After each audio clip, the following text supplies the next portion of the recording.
Am I the jerk for telling my husband Happy Father's Day on Mother's Day because it felt like I was doing it all alone today? Posted by you/temporary_try_737. This morning, I woke up early to order myself coffee so he could take our son to pick it up and surprise me. Then they went to the grocery store and thoughtfully picked out my favorite breakfast and came home. My husband made half of the breakfast and then asked me to make the other half. No problem, he acknowledged that he was asking me to do the work while still taking credit for the benefit of our kids' experience and memories. It was no problem until he went upstairs to go to the bathroom, and after 45 minutes, I walked upstairs to check on him and found him asleep in our bed. He slept the entire afternoon. Later that day, I was doing the absolute mountain of dishes, my third load for the day, that's another story, and he asked me to make a grocery list. I asked if he could please make the list because I was in the middle of doing the dishes, and further tried to coax him by using Mother's Day in a playful way. I really didn't want to drop what I was doing to look in the fridge, he was already standing right in front of it, to tell him what we needed for dinner. He knows what the ingredients are, he could easily look himself, but he insisted I help him. I was super frustrated, so I took a deep breath, washed and dried my hands, and then opened the fridge and started telling him what we needed. He could sense my frustration and called me on it. I explained that I was really hoping he could make the list himself just this once because I was in the middle of doing the dishes. I explained that when I make a grocery list, I just look at what we have and write down what we don't, and I didn't understand why he needed my help. He started talking over me, saying that if I had a problem making a grocery list with him, I should have just told him. I told him that I did communicate that with him, but he doubled down and told me that I need to learn some patience. I smiled and said, "Happy Father's Day," because it was the nicest thing I could think to say. That completely set him off. He went off on me, refused to get ingredients to make our dinner, bought dinner only for himself and our kids, and has been giving me the silent treatment for over an hour. He says I went too far. Am I the jerk here? Edit. Wow, I did not realize I was going to wake up to so much to read. Thank you for all of your feedback. I have been enjoying my self-brewed coffee this morning and taking in your responses. I have a lot to look over and think about. I know divorce is the obvious answer. Edit 2. No, divorce isn't the obvious answer for this specific incident. Edit 3. I mean, the idea of divorce is not solely based on this one specific incident. Several people have commented, thinking everyone is jumping to divorce based on this one situation. It is more complex than just this one day. No, I'm not using Reddit as a poll to decide whether or not to leave my marriage. Both of our mothers are dead, unfortunately. Our children are 6 and under. It is common for parents to help and facilitate the day. 6-year-olds and toddlers can't be responsible for celebrating their parents. I didn't expect anything from him. I know it's just a Hallmark consumerism holiday. People who have commented are correct in saying that this incident is just representative of every other day, but it was magnified by the fact that Mother's Day was a particularly crappy day to choose to be particularly crappy. I felt like maybe I was the jerk for making the petty comment. I am neurodivergent, and sometimes I have trouble picking up on whether I did something wrong that I didn't realize was wrong to say or do. I appreciate all of the anecdotes about your strength and ability to move forward after leaving an exhausting marriage. It is inspiring. Update 2 days later. Since Sunday, I have not lifted a single finger for baby Sinclair, my internal nickname for him. Unless it directly impacts our kids, every time he asks for my help or wants me to do something for him that he can do himself, I just use my absolute sweetest voice to let him know he doesn't need my help and that I believe in his ability to complete the task himself. Then I smile and walk away. The third time I did this, he said I was making him uneasy. I couldn't help but LOL, which made him announce that he felt even more uneasy. I know it wasn't kind, but I calmly told him he is a pathetic human. I told him I'm sorry it has to be me, but someone in his life needs to tell him to grow the F up. I told him I care about him and love him, but I will not tolerate being treated with disrespect even one more day. He said I am abusive. The actual audacity. I spared the divorce conversation, for safety reasons and because I have said many times before that I want to leave, but financially, it isn't possible right now. Side note, I tried to leave last year because he was making me feel unsafe, and his behavior was erratic. I went to the emergency room during a mental breakdown and told them about the abuse, which they noted in detail on my file. They asked about any plans to escape, and I told them I had it covered and answered their questions about my plan.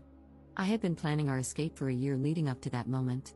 They told me they had to document the reported abuse in my file. I asked them to check my chart to make sure it wasn't tied to his account. They looked at it in front of me and said they had made sure he wasn't on my emergency contacts or attached to my chart in any way. But then guess who got an email with my chart notes detailing his abuse and my exit plan before I even got home? I had to cool things down and start over with a new plan that I kept entirely to myself. However, at that point, he knew I had saved up money to leave, so most of my savings were depleted within a couple of months. I eventually left with our kids with far less savings, and it didn't take long for me to realize I could not sustain the cost of my original bills, still in my name, and new bills, in addition to legal assistance and the overall cost of starting over. Our leaving caused him to spiral, and he went back to therapy. Soon after, we started to dip our toes into visiting each other, mostly because I didn't want to leave our kids with him. We stuck to outdoor public activities as a family. He has always been able to wear me down and talk me out of a divorce, and this time was no different. Even though I know I'm not an anomaly, I felt ashamed and like a complete failure for going back. Surprisingly, he never actually changed, sarcasm, of course. End of side note. Anyway, back to the present day, I began to gray rock to throw off his cycle of attempting to rope me back into the argument from the other day. I have calmly listened to him gush over his love for our family, how much he loves and appreciates me, and how he thinks I am an amazing mom. He says he loves me, but all I hear in my head is his voice screaming effing beach at me. It all sounds so obviously disingenuous. I told him his words mean literally nothing while his behavior remains the same. It's like saying waffles have legs. It sounds unbelievable, and if I don't see it with my own eyes, I'm not believing it. I told him that regardless of whether we stay together or not in the end, we need to go back to therapy, both together and separately. I told him he needs to take steps today to move forward with therapy and treat his mental health appropriately. He agreed, but no evidence of walking waffles yet. I'm surprised at my ability to completely refuse to do anything he can do himself. I'm even more surprised that he's actually doing the tasks himself. I have tried this before, and he ultimately bullied me into doing the task. Not this time. He keeps complaining about his results in ways that are so juvenile and manipulative, always leaving the impression that if I had just done it for him, it would have been done correctly. I just smile and tell him he did a good job with the task and that it sounds like he needs more practice. Eventually, it will become second nature. I can feel his attempts to make me miserable, but it is rolling right off of me, at least for now. I cannot express enough how much I appreciate the support and validation here. I appreciate the married people who have shared what their day was like on Sunday, and every day, as a healthy couple.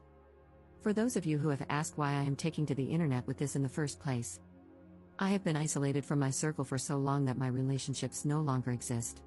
I have limited family, and no family nearby. My mom is dead, my dad sucks, my siblings mostly suck. I have no friends. I work virtually and don't have friendships with my coworkers because we rarely socialize or have opportunities to bond. I don't have many opportunities to interact with adults. Isn't that the beauty of the internet? Despite my logical brain, years of gaslighting, along with my neurodivergence, have sometimes made it feel impossible to trust my own judgment. If you are offended by me posting this and have taken the time to voice your disgust for me in my post, I just want to let you know I have processed your complaints and directed them to the correct department. Thank you for your feedback. Second update 1 month later. A lot has happened since my original post. First, since Mother's Day, he has not shown any attempts at progress, no surprise. He has lost his control and repeatedly called me a effing beach and other awesome pet names over his minor irritations with me. Example, I asked him if he wanted my help bringing in the groceries. Apparently, he wanted to do it himself to let me relax, and my offering ruined his plan, so he essentially threw an adult version of a tantrum. I explained that it doesn't feel like a genuine gesture, especially because now I'm being yelled at for offering to help. LOL, okay, pal. At one point, I became petty, whoops, and told him to use I statements because that's his go-to therapy speak that he uses on me as a dog whistle during arguments and therapy appointments. He lost his crap, which then made me laugh because I literally do not understand if this is really his perception of reality. I can't take him seriously. I find myself laughing more now than ever, and it's not to mock him, I just can't control my disbelief and don't know how else to cope at this point. Second, I have realized that while I do love and care about him, it is clear that he does not respect me as a person, a mother, or his partner.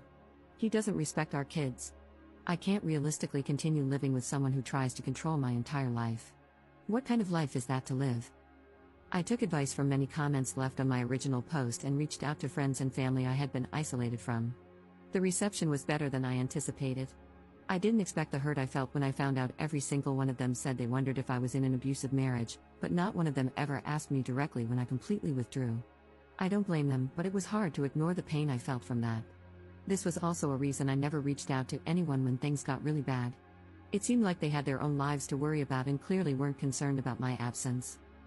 A couple of the people I reached out to were lifelong friends whom I had to formally end friendships with when I started dating my husband because of his jealousy, and I never got to mourn those friendships. It felt like a piece of me that had been broken began to heal. Anyway, it was a positive step because some of my family members were relieved I opened up to them, and now I don't feel so isolated and alone. So thank you to everyone who encouraged me to do that. I am not sure what my next steps are, but I am feeling more confident in my path forward. I do know that from here on out, I'm doing whatever the F I want, don't worry, as safely as I can. Thank you. Commenter. I'm glad for you. I'd like to point out something. Some of these friends who didn't reach out when you withdrew may not have known how to do it or may have been afraid you would reject them. I'm sure they are genuinely glad that you are reaching out again. Give them a chance to be your friends. Commenter's response. Sorry, but I'm so sick of people like Op pretending that they would have taken it well, even decently if their friends had actually asked that. Op's response. I'm not pretending I would have taken it well. I even said I don't blame them. I understand that from their perspective, it would have been extremely tricky. I understand that I am the one who drifted away from them. I understand. I can see a situation logically and feel pain at the same time. Edit. I think the pain I felt really had nothing to do with my friends and family and everything to do with the fact that I felt like I was crazy for so long. I thought everyone believed he was a great person. My pain was partly disappointment in myself for not seeing what everyone else saw. Third update 8 months later. 246 days ago, I posted asking AITAH for telling my husband Happy Father's Day today because it felt like I was doing it all alone today. I knew I was in an abusive marriage, but I was stuck. I remained stuck until it escalated beyond return. I wanted to provide an update to show how things can escalate. The very next month after my original post, he pushed me down the stairs backward. The following month, he started threatening his life if I didn't stay with him. The month after that, he began looking into buying a gun. The month after that, he became physically violent toward me in front of our kids and emotionally abusive toward them. The police were called multiple nights in a row. My kids and I have been staying at someone else's house since mid-November. We left with a weekend's worth of clothes each, toothbrushes, and some of their favorite toys that I could quickly grab. We are starting completely over, and it feels very weird. Following my previous post, he drained the savings I had accumulated to escape with my kids. I am in the process of finding a new job. As weird and scary as this process has been, I have never felt safer. My kids have never been happier.